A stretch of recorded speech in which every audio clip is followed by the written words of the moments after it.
Сәлем баршаңызға, барлықтарыңызға ораза айт мерекесі құтты болсын. Сіздерге бауырсақтың керемет рецептісімен бөлісемін. Қонақ күткенде отбасыларыңызға міндетті түрде жасап көріңіздер.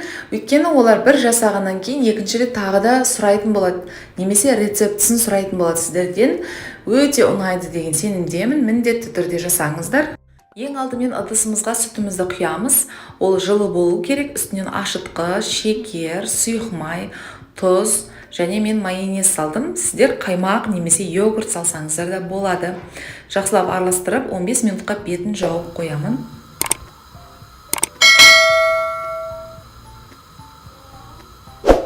Егер ашытқыңыз жақсы болып шықса, онда оның беті көбіктенеді. Сосын електен ұнымызды бөліп саламыз. Мен нақты қанша салу керек екенін жазған жоқпын, себебі ұнымыз кейде көп немесе аз салынуы мүмкін. Сіздер қамырды илеген уақытта қамырыңызға қарап отырып, бөліп салып отырып илеп шығасыз.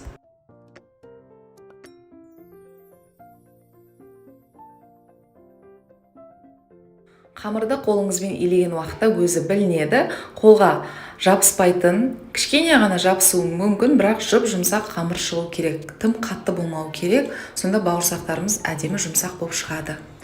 Бетін жауып жылы жерге қойып қоямыз. Арасында осылай қолымызды майлап басып отырамыз. Яғни бұл бізге бауырсақтарымыз үлпілдек, пышный болып шығуына көмектеседі. Бір емес, бірнеше рет қайталасаңыздар, бауырсақтарымыз өте керемет болып шығады. Енді қамырымызды алып, оны бөліктерге бөлеміз. Ұнмен жұмыс жасамаймыз. Егер жабысып жатса, қолымызды майлап отырып, жайып шығамыз. Сонда бауырсақтарымыз әдемі болып шығады.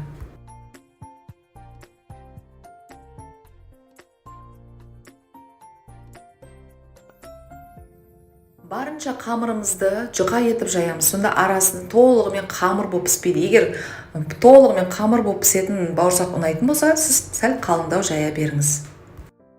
Мен дөңгелек формадағы бауырсақтар жасадым. Бетін осылай жауып қойып, 15 минут қойып қоямыз. Қызып тұрған майымызда екі жағы қызарғанша бауырсақтарымызды пісіріп аламыз. Негізі осындай бауырсақтарды күнбағыс майына қойдың тоңған майын қосып пісірсеңіздер, бауырсақтарыңыз деген өте жұмсақ болып шығады. Осындай ерекше дәмді болып шығатын бауырсақтарды міндетті түрде жасап көріңіздер. Мен енді осы бауырсақтың рецептісімен жасайтын боламын. Және сіздерге ұнайды, сіздермен болған нағима ас болсын. Видеоны соңына дейін қарағандарыңыз үшін рахмет. Лайк басып, комментарий жазуды ұмытпаңыздар.